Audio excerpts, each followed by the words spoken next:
দেশের বাজারে স্বর্ণের দাম বেড়েছে। সবচেয়ে ভালো মানের বা 22 ক্যারেটের প্রতি ভরি স্বর্ণের গহনার দাম বাড়ানো হয়েছে 2158 টাকা। এতে ভ্যাট সহ ভালো মানের এক ভরি স্বর্ণের গহনার দাম নির্ধারণ করা হয়েছে 2,36,779 টাকা। স্থানীয় বাজারে তেজাবি স্বর্ণের দাম বাড়ায় এই দাম বাড়ানো হয়েছে। শনিবার 15 আগস্ট সকাল 10টা থেকে এই দাম কার্যকর হয়েছে বলে জানিয়েছে বাংলাদেশ জুয়েলার্স অ্যাসোসিয়েশন বাজুস। নতুন দাম অনুযায়ী এখন ভ্যাট সহ সবচেয়ে ভালো মানের বা 22 ক্যারেটের প্রতি ভরি স্বর্ণের গহনার দাম 2,158 টাকা বাড়িয়ে নির্ধারণ করা হয়েছে 2,36,779 টাকা।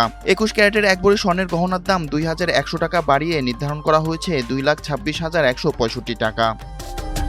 সঠিক প্যাড আর সঠিক তথ্য দিয়ে এসব সামলে নিব এক হয়ে। Monalisa sanitary napkin. এছাড়া 18 ক্যারেটের এক ভরি স্বর্ণের গহনার দাম 1,808 টাকা বাড়িয়ে নির্ধারণ করা হয়েছে 1,94,206 টাকা।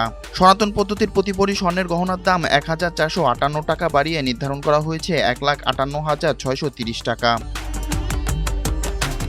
এর আগে শুক্রবার 14 আগস্ট সকাল 10টা থেকে ভ্যাট সহ সবচেয়ে ভালো মানের বা 22 ক্যারেটের প্রতি ভরি স্বর্ণের গহনার দাম 2,158 টাকা কমিয়ে নির্ধারণ করা হয় 2,34,621 টাকা।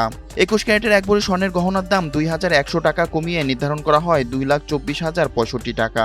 সঠিক প্যাড আর সঠিক তথ্য দিয়ে এসব সামলে নিব এক হয়ে। Monalisa sanitary napkin. এছাড়া 18 ক্যারেটের এক ভরি স্বর্ণের গহনার দাম 1,808 টাকা কমিয়ে নির্ধারণ করা হয় 1,92,298 টাকা। সনাতন পদ্ধতির প্রতি ভরি স্বর্ণের গহনার দাম 1,458 টাকা কমিয়ে নির্ধারণ করা হয় 1,57,172 টাকা। বাজুস জানিয়েছে, পরবর্তী ঘোষণা না দেওয়া পর্যন্ত এই নতুন দাম দেশের সব জুয়েলারি দোকানে কার্যকর থাকবে। গয়নার ডিজাইন অনুসারে মজুরি প্রযোজ্য। স্বর্ণালংকারের বিক্রয় মূল্যের সঙ্গে ভ্যাট যুক্ত থাকায় গ্রাহকদের কাছ থেকে আলাদাভাবে ভ্যাট আদায় করা যাবে না।